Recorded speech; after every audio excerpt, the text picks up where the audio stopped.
This is Movies with Martha. My name is Martha, and this is a review of Spider-Man 2.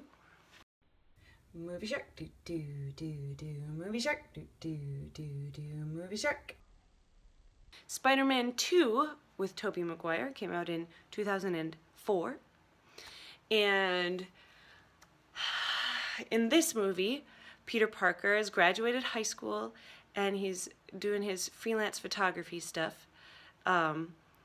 And the enemy is Dr. Octopus, okay? Another great nemesis from the comic books.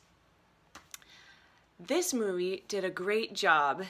This movie did a great job encapsulating how Peter Parker's life just gets totally, everything goes wrong for him because he's Spider-Man, basically, is what happens to him.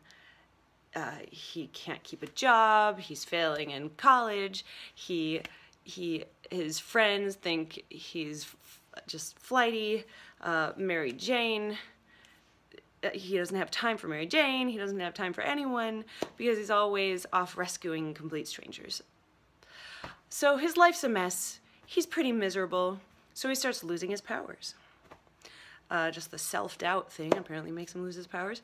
And in the meantime, Dr. Octopus is a professor who gets melded to these 4 robotic arms, and it's kind of a Gollum situation where they're artificially intelligent and they like tell him what to do, kind of thing. And he has a plot to build some machine that is pretty much gonna destroy the city. So there's the plot. In the meantime, Harry Osborn, his best friend, thinks that Spider-Man killed his father, so he's out to get revenge on Spider-Man, not realizing that Spider-Man is his best friend, Peter Parker. So, more interrelational conflict and plots and subplots.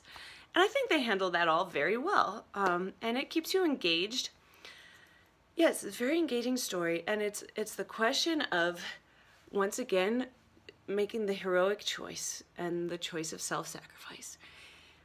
There's one scene in particular in this movie that encapsulates the whole thing, and is almost like a story in itself, and that is he has to fight Dr. Octopus on this train, and at the end it's a runaway train and he has to stop the train somehow, and that entire scene is just awesome in terms of the action, in terms of who Peter Parker / Spider-Man is and the choices he has to make, and it's a great scene. This is my favorite Spider-Man movie so far. It was very well done. Once again, you get the cheesy dialogue and cheesy romance and stuff, and you know, and also, and I've kind of observed this about Sam Raimi films, and he's been the director of these Spider-Man films.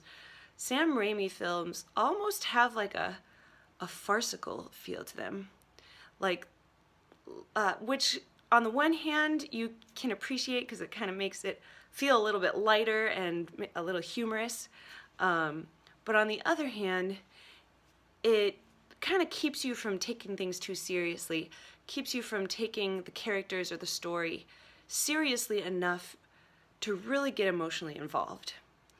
So on the one hand, you can enjoy watching it and understand what it's communicating to you through the story and everything, but on the other hand, you can't feel very deeply for the characters or what's happening, kind of thing. So but this is the best of the 3, and they did a very good job storytelling, I would say, minus those other things I talked about. So Spider-Man 2, good.